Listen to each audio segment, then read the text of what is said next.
Ibu. Ya, benar sekali. Jadi Al-Quran itu adalah kitab suci umat Islam. Nah, adapun Al-Quran itu berasal dari kata qira'a, yang dimana artinya adalah membaca. Sedangkan menurut istilah, Al-Quran adalah kalamullah yang diturunkan kepada Nabi Muhammad SAW kepada umatnya, yaitu umat Islam atau umat Muslim. Oke anak-anak, Ibu mau dong kita bagi dua kelompok, yaitu Azim, Fira, dan Fiona itu satu kelompok, lalu Kia, Tia, dan Milanda itu satu kelompok. Boleh melingkar ya.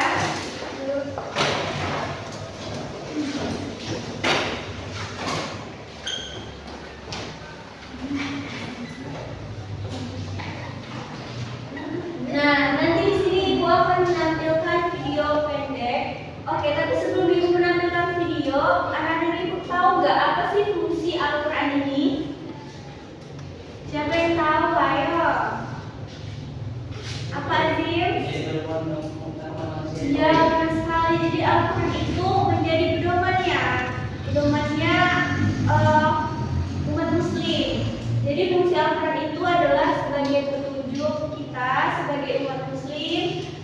Lalu yang kedua sebagai petunjuknya orang-orang yang bertakwa, dan yang ketiga itu petunjuk bagi orang-orang yang beriman. Oke, ini ada salah satu video, yaitu di mana video ini salah satu anak dia itu kehilangan arah karena tidak memiliki pedoman hidup. Jadi nanti anak-anak Ibu bisa menganalisis video ini ya.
Oke, baik. Bisa dipahami ya videonya tadi? Bisa, Ibu. Oke, jadi untuk pertanyaan pertama, anak-anak boleh dong siapkan kertas satu kelompok. Oke, jadi pertanyaan pertama, dari video tersebut, mengapa umat Islam membutuhkan Al-Quran dan hadis di hidupnya? Lanjut yang kedua, soalnya itu apa yang terjadi jika seseorang menjalani hidup tanpa pedoman sama sekali? Apa yang terjadi jika seseorang menjalani hidup tanpa pedoman sama sekali?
Jadi dari video yang pertama yaitu dari video tersebut mengapa umat Islam membutuhkan Al-Quran dan hadis di hidupnya.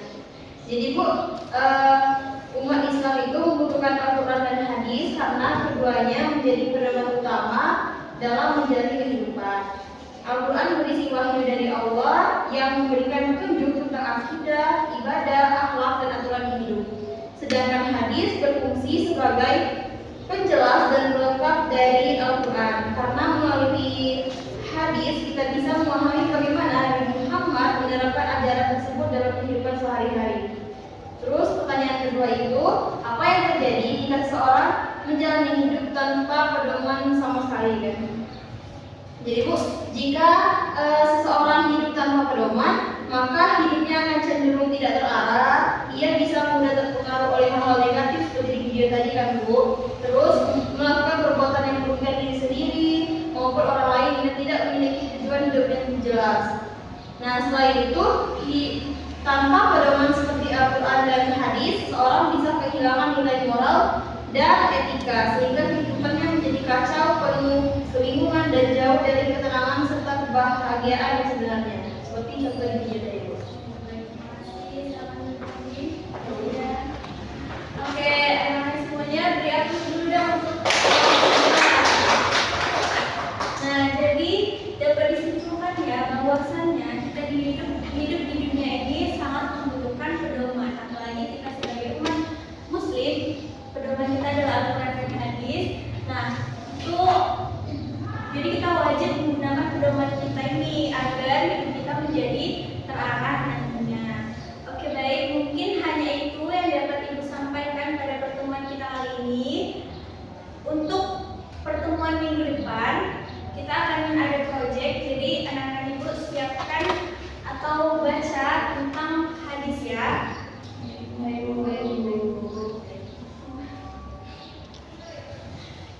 Baik, kita akhiri pembelajaran kita pada hari ini dengan mengucapkan hamdalah. Alhamdulillah.